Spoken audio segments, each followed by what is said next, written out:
Hello friends, जय Hind. Welcome to the exam toppers. स्वागत है आप सभी का हमारे द एग्जाम टॉपर्स परिवार में। आरआरबी एनटीपीसी ग्रुप डी के लिए काफ़ी महत्वपूर्ण प्रीवियस ईयर के प्रश्नों की सीरीज में हम विगत वर्षों में पूछे गए प्रश्नों के बारे में चर्चा करते हैं, जो सभी प्रतियोगी परीक्षाओं की दृष्टि से महत्वपूर्ण है, न कि आरआरबी की। जितनी भी देश में आयोजित होती हैं प्रतियोगी परीक्षाएं विभिन्न राज्यों में, सभी के लिए काफ़ी महत्वपूर्ण है। तो आगे बढ़ने से पहले यदि आपने चैनल को सब्सक्राइब नहीं किया है तो सब्सक्राइब कर बेल आइकन को प्रेस कर लें, ताकि आपको लेटेस्ट वीडियोस के नोटिफिकेशन सबसे पहले मिल सकें और वीडियो को ज़्यादा से ज़्यादा शेयर भी करें। पहले प्रश्न से शुरुआत करते हैं। पहला प्रश्न है, छोटी माता, जिसे चिकन पॉक्स के नाम से भी जाना जाता है, यह किस विषाणु के द्वारा पैदा की जाती है?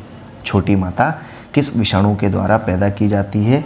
तो किस डीएनए विषाणु के द्वारा पैदा की जाती है? तो यह डीएनए विषाणु के द्वारा पैदा की जाती है। छोटी माता डीएनए विषाणु के द्वारा पैदा की जाती है। वयस्क मानव में रुधिर की रचना होती है। किस अंग में रुधिर की रचना होती है? एक वयस्क मानव के या वयस्क मनुष्य में रुधिर की रचना कहाँ होती है? अस्थि मज्जा में होती है। The struggle is my life पुस्तक के लेखक का नाम बताना है। बहुत ही महत्वपूर्ण प्रश्न है। The struggle is my life पुस्तक के लेखक का नाम क्या है? Nelson Mandela. जी हाँ दोस्तों, वही नेल्सन मंडेला जिनके बारे में हम सभी बहुत अच्छे से जानते हैं। दक्षिण अफ्रीका के प्रथम अश्वेत भूतपूर्व राष्ट्रपति रहे हैं नेल्सन मंडेला।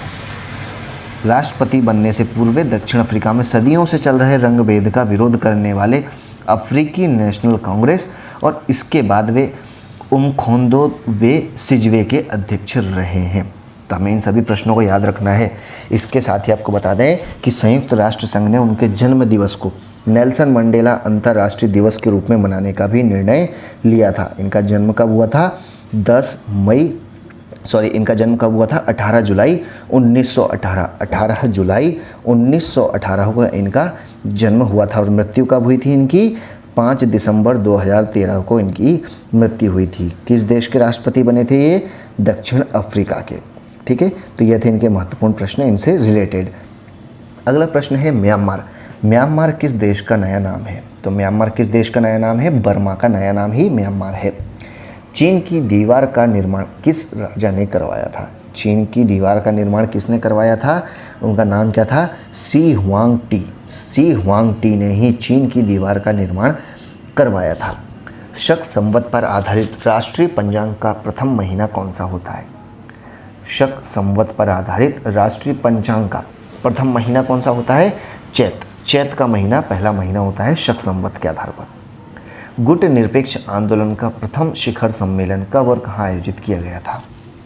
गुट निरपेक्ष आंदोलन, जिसे NAM नाम के नाम से भी जाना जाता है, इसका प्रथम शिखर सम्मेलन कब और कहाँ आयोजित किया गया था?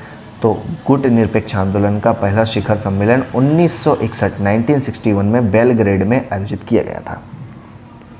किस संविधान संशोधन के बाद मध्य प्रदेश वह पहला राज्य था जहां पंचायती राज संस्थाओं के सीधे चुनाव करवाए गए थे? किस संविधान संशोधन के बाद मध्य प्रदेश वह पहला राज्य बना था जहां पंचायती राज संस्थाओं के पहले सीधे चुनाव आयोजित करवाए गए थे? यहाँ पर दो राज्य क्वेश्चन बनते हैं कि किस राज्य में पहली बार पंचायती राज संस्थाओं के सीधे चुनाव आयोजित करवाए गए थे? तो मध्य प्रदेश के। किस संविधान संशोधन? 73वें संविधान संशोधन के बाद। कब? 1992 के बाद, 1992 के बाद। बुलंद दरवाज़ा भारत का सबसे ऊंचा दरवाज़ा है। भारत का सबसे ऊंचा दरवाज़ा कौन सा? बुलंद दरवाज़ा है। रेड क्रॉस की स्थापना किसने की थी? रेड क्रॉस सोसाइटी का हम सभी ने बहुत अच्छे से नाम सुना है। कौन सा? रेड क्रॉस सोसाइटी की स्थापना किसने की थी? तो रेड क्रॉस सोसाइटी की स्थापना हेनरी ड्यूनांट ने की थी। किसने की थी? हेनरी ड्यूनांट ने स्थापना की थी। किसकी? रेड क्रॉस सोसाइटी की स्थापना की थी। इसके साथ ही बात करें कि इसकी स्थापना जो की गई थी तो इसका मुख्यालय कहाँ है? तो जिनेवा स्विट्ज़रलैंड में इसका मुख्यालय है और इसकी स्थापना 1863 में इसकी स्थापना की गई थी। मुख्यालय जिनेवा स्विट्ज़रलैंड में है। नेक्स्ट क्वेश्चन है, प्रसिद्ध पेट्रोनस टावर कहाँ पर स्थित है? प्रसिद्ध पेट्रोनस टावर कहाँ पर स्थित है? कुआलालंपुर में स्थित है। बाथ पार्टी किस देश की प्रमुख पार्टी का नाम है? पार्टी कौन सी?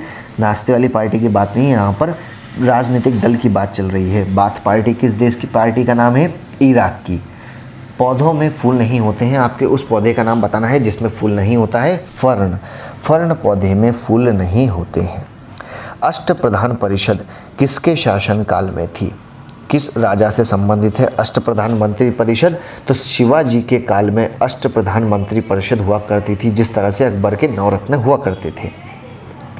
दिल्ली सल्तनत के किस राजा ने सुल्तान की उपाधि नहीं ली थी?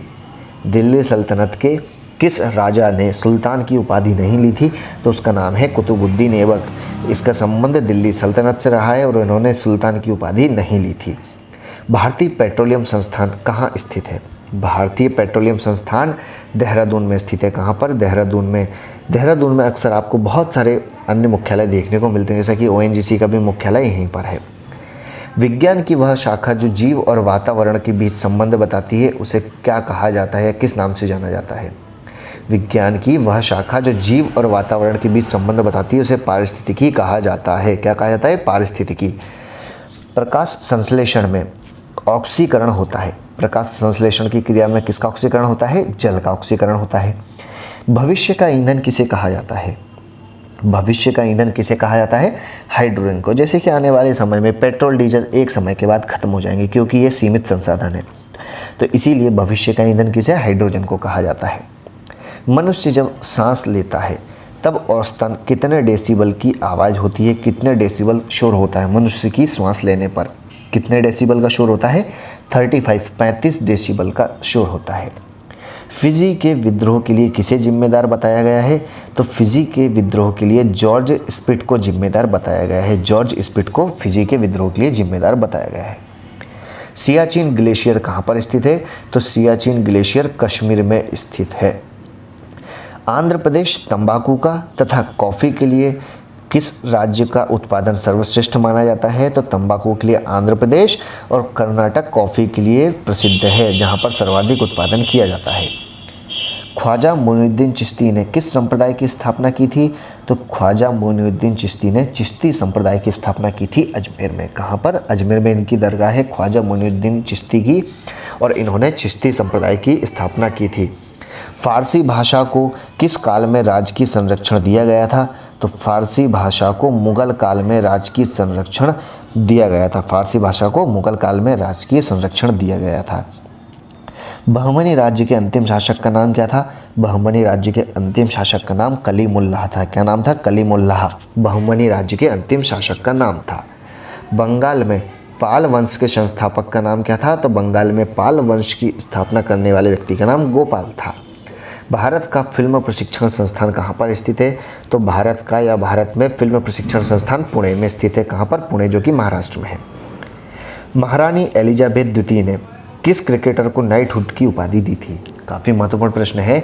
महारानी एलिजाबेथ द्वितीय ने किस क्रिकेटर को नाइटहुड की उपाधि दी थी? तो सुनील गावस्कर को नाइटहुड की उपाधि दी थी।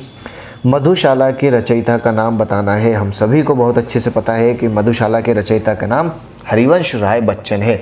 अमिताभ बच्चन के पिताश्री हरिवंश राय बच्चन थे, जिन्होंने मधुशाला, जो कि विश्व विख्यात पुस्तक रही है। काला जार का रोगवाहक कौन सी मक्खी होती है?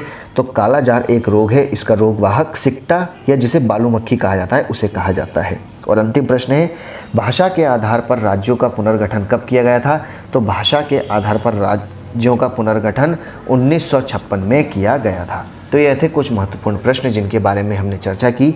आई होप कि आपको ये वीडियो पसंद आया होगा, तो वीडियो को लाइक एंड शेयर करना बिल्कुल ना भूलें। मिलते हैं नेक्स्ट वीडियो में, तब तक के लिए घर पर रहें, खुश रहें, स्वस्थ रहें। Thanks for watching. जय हिंद।